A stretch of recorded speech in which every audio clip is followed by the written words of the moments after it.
Love is the joy of good, the wonder of the wise, the amazement of the gods, said Plato. Tonight we're going to explore the science of love and why we choose who we choose. What's love but a second-hand emotion, said Tina Turner. Well, my response to that is, well, Tina, there's sex hormones, testosterone and estrogen drive that lust between two people who get together. That's the scientific version. I'm going to give you the science, the long and short of love, of attraction, from a scientific point of view. So, according to a study at Pisa University, men start to behave and have more interest in female pursuits when they begin to fall in love.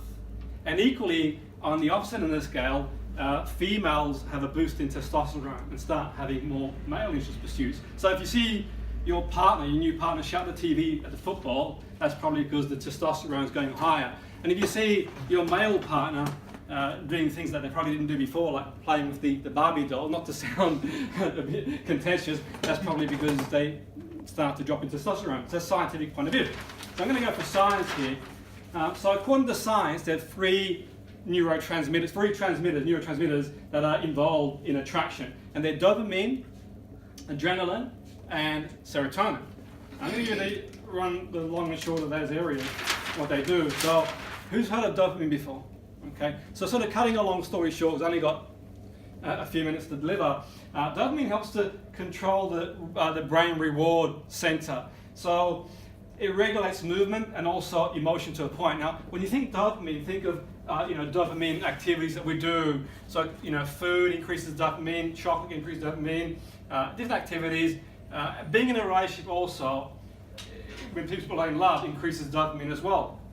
Other things, obviously, sex, and sometimes people obviously take drugs to increase dopamine in certain conditions that reduce dopamine, but we don't have time to go into that in detail. But the point being is that there is a certain receptor too, dopamine receptors involved in risk, that also, when in a relationship, we take or tend to take a lot more risk than we normally would do occasionally.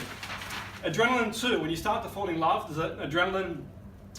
So when you see someone you're really attracted to, and your palms get a bit sweaty, you get a bit jittery. Had that feeling before? Maybe not, I don't know. But the brain sends signals to the adrenaline gland, and it secretes hormones such as adrenaline, epinephrine, and norepinephrine. And that's sort of the weak in the knees type thing, that fight, flight, freeze. A bit like, say, if you're being chased by a prehistoric animal and you're running away, that sort of automatic reaction, the cortisol release. They don't really know why that happens, but it does happen. Also serotonin. And serotonin is an interesting transmitter because, this is quite fascinating, because according to some research in Pisa, the University of Pisa, they talked about how there was a decrease in serotonin in couples who'd fallen in love, new relationships. And that's quite fascinating because serotonin, and there were similarities and parallels drawn between the serotonin levels in people who've been falling in love recently to people with obsessive compulsive disorder. So it goes to show that if you've fallen in love, you can start becoming quite obsessive and compulsive about that person to a point. And you can sort of read up on that research if you care to and you've got time to do so. But it's quite fascinating in that sense. If you get a chance to, some of the research by Dr. Helen Fisher, she's a biological anthropologist, and she's done some work, I believe, for Match. I don't know if you've heard of the dating site Match. I haven't heard of it before. I don't know, as you do. I'm not a member, by the way, pointing us to new ideas. But she's done some work for them, I believe, and she's quite fascinating, and she comes up with some really interesting stuff. And I'll sort of go into some of the stuff she comes up with as we go along today. Oxytocin also is a chemical too. Anyone heard of oxytocin before? Okay, so cutting a long story short, oxytocin provides attachment. Okay, oxytocin strengthens the bond. When the couple gets together, touch is oxytocin. If you hug someone for longer than I think it's 30 seconds or 17 seconds, I stand corrected, oxytocin is produced. Obviously, if they're consenting and want to be hugged too. Not a bear hug, so don't go bear hug someone on the street, by the way. But you see like couples who get together, and some couples who've been together for a long time, they're quite touchy-feely. But the point being is that when couples sleep together, obviously the oxytocin, that bond gets even stronger. From the point of view of biology, an example is the mother-baby bond. Okay, when the mother gives birth in a biochemically functioning woman, all things being well, there is a spectrum, by the way, oxytocin is released, and that forms a big bond. That's how they bond the baby. And when sometimes the mother hears the baby or sees the baby, she produces breast milk automatically, and it's oxytocin. So, and that sort of lasts for about 2 years or so, and is a strong bond. You know, when the baby can do anything and throw up all over a guest, it can cry, no matter what the baby does, it's the most lovable baby in the world. Then after 2 years or so, the baby kicks the ball on the TV and gets told off for the first time, and that's when the oxytocin is wearing off. Obviously, love never wears off, the attachment will wear off, but the actual oxytocin starts to sort of wear off along the way. But that's sort of from a chemical point of view, love. According to Dr. Helen Fisher, she talks about the early intense feelings of love, that romantic love. It activates some of the primal evolutionary parts of the brain that will lead to obsession, craving, and motivation.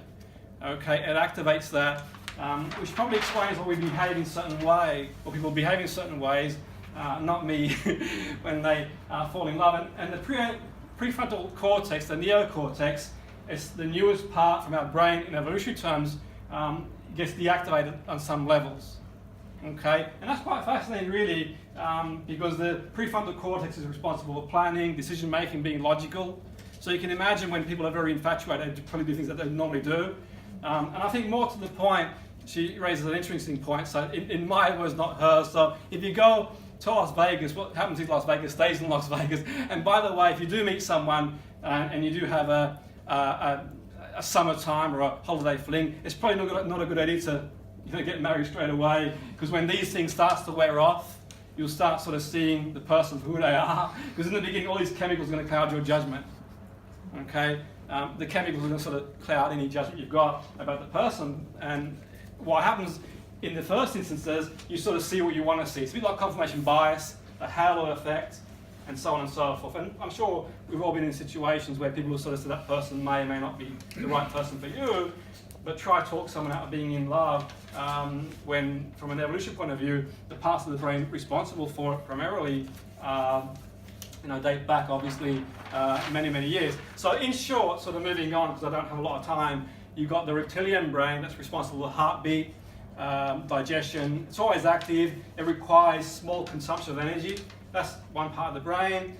The reptilian brain, it's the oldest part of the brain. Then you've got the mammal brain, and that's the brain that's emotion, habit, skills. It's on autopilot, generally speaking, to a point, and it requires minimum energy per cell. Okay, and then we talk about neocortex. Evolutionarily, the newest part of the brain is logical, attentive, learning, and it requires the most energy. Ever done a dissertation, you felt really, really tired after doing it, really, really concentrated? That's because you're activating the neocortex, and we sort of bring it in as and when. And according to Dr. Helen Fisher, she talks about how some of the components of neocortex are compromised when people are in love, so to speak, which is probably why they do the most random of things. So people, fall in love with people that they probably shouldn't fall in love with, so to speak.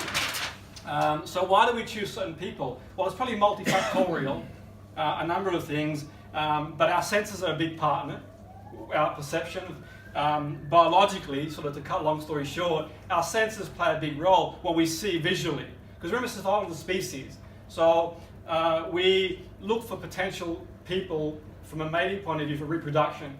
So there's going to be certain features, and we see those features a lot in advertising campaigns for specific reasons. And a lot of time we see fragrance commercials, like fragrance, for example. They use like really raunchy words. The reason being, the only gateway to the limbic system from a sensory point of view is smell, and that's sort of they build a link and association. And they do a lot of classical conditioning evidence too, by the way, which I'll sort of go into another time. So C is a big part here. Feel, also smell, pheromones. They're huge. So pheromones are chemicals that can impact the people around us, by the way. And that's quite interesting because one hypothesis is that when we secrete them, it can impact people. And there was actually a study done amongst women, which is quite interesting. They took some shirts that were worn by males, and basically they had the smell on, and the women chose, on a scale of whatever being high, the highest ones were the genetic DNA that was more opposite to what they were. So make out that what you will. I would imagine it's sort of from a DNA point of view to keep the DNA alive. So I can see I'm running out of time there. But psychologists might say we choose who we choose because social conditions, beliefs, values, and so on and so forth. And there is some logic in that. I've got many friends who are psychologists, and I've studied a lot of modules in psychology as well. Well, I studied some modules in psychology as well, but it wasn't for me in the end. But they sort of will go into these areas, social, economic, and we make choosing part of that point of view. So from a historical point of view as well, to give you an idea, some of the stuff the psychologists say, you know, if we go back in time, that one theory in childhood is childhood history. Let's say, for example, you know, certain types of people you felt an attachment to growing up, then you're going to look for that sort of attachment when you're of a certain age. So when you were young, you had certain attachments to certain people, you know, good or bad, whatever they were, and whatever situation was in, then you're going to look for people who are going to resemble that as well. And they don't always make the best logical choices for partners, but that's one hypothesis that a psychologist will say. But I think for me it's probably multifactorial and a number of things as well. So we're sort of reaching the close of play, the short talk. So the moral of the story is, we shall conclude with a line from a song by Stephen Stills. If you can't be with the one you love the one you're with. Thank you.